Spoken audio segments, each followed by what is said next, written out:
Hello everyone, welcome to my channel the motivational journey.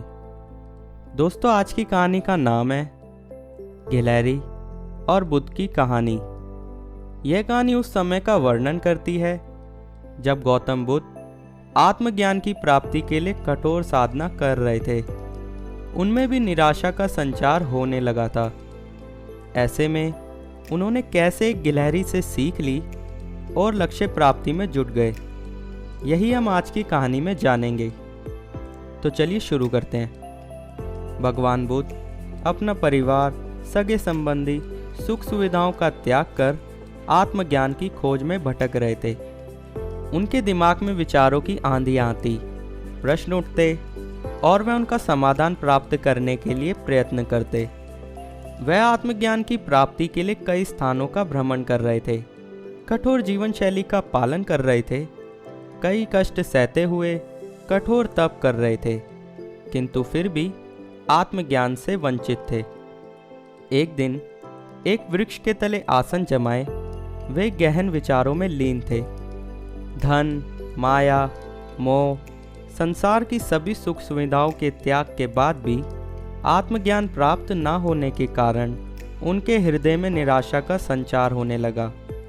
निराशावश वे सोचने लगे कि मेरे प्रयासों में क्या कमी हो रही है जो मुझे सफलता नहीं मिल रही।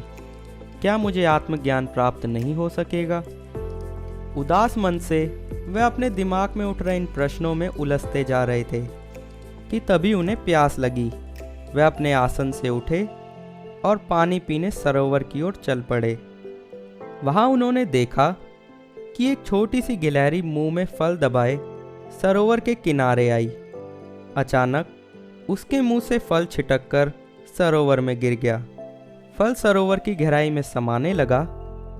गिलहरी तुरंत सरोवर में कूद पड़ी और उसके जल से अपने शरीर को भिगोकर बाहर आई। बाहर आकर उसने अपने शरीर से पानी झाड़ा और फिर सरोवर में कूद गई। ये क्रम उसने जारी रखा।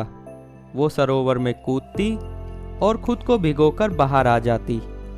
उसके बाद शरीर से पानी झाड़कर फिर सरोवर में कूद जाती। बुद्ध बड़े ध्यान से उसकी गतिविधियों को देख रहे थे और इससे अनभिज्ञ गिलहरी अपने कार्य में जुटी हुई थी। बुद्ध सोचने लगे कि इस छोटी सी गिलहरी के लिए सरोवर खाली कर अपने मुंह से गिरा फल प्राप्त करना असंभव है। इस पर भी यह बिना हिम्मत हारे पूरी आशा और लगन से अपना लक्ष्य प्राप्त करने में जुटी हुई है। एक छोटी सी गिलहरी जब निराश हुए बिना अपना लक्ष्य प्राप्त करने की दिशा में प्रयास कर सकती है, तो मनुष्य होकर मैं क्यों नहीं? मैं क्यों निराशा के भंवर में डूब रहा हूँ? नहीं, मुझे निराशा त्याग कर पुनः आत्मज्ञान प्राप्ति की दिशा में प्रयास करना चाहिए। वह लौट गए और पुनः तप में लीन हो गए। एक छोटी सी गिलहरी से सीख लेकर वह आत्मज्ञान की प्राप्ति में जुट गए। एक दिन उन्हें आत्मज्ञान प्राप्त भी हो गया और वह बुद्ध कहलाए। दोस्तों, इस कहानी से हमें सीखने को मिलता है कि लक्ष्य कितना भी कठिन क्यों ना हो, लक्ष्य प्राप्ति के मार्ग में कितनी ही बाधाएं क्यों ना हो, आप खुद को निराशा के भंवर में ना फंसने दें।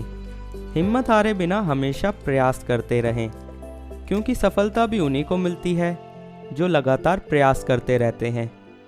यकीन माने, एक दिन सफलता आपको जरूर मिलेगी। दोस्तों, इस कहानी को सुनने का बहुत बहुत शुक्रिया। मिलूंगा आपसे एक और ऐसी प्रेरणादायक कहानी के साथ। तब तक के लिए be positive, be motivated and stay safe. Good bye.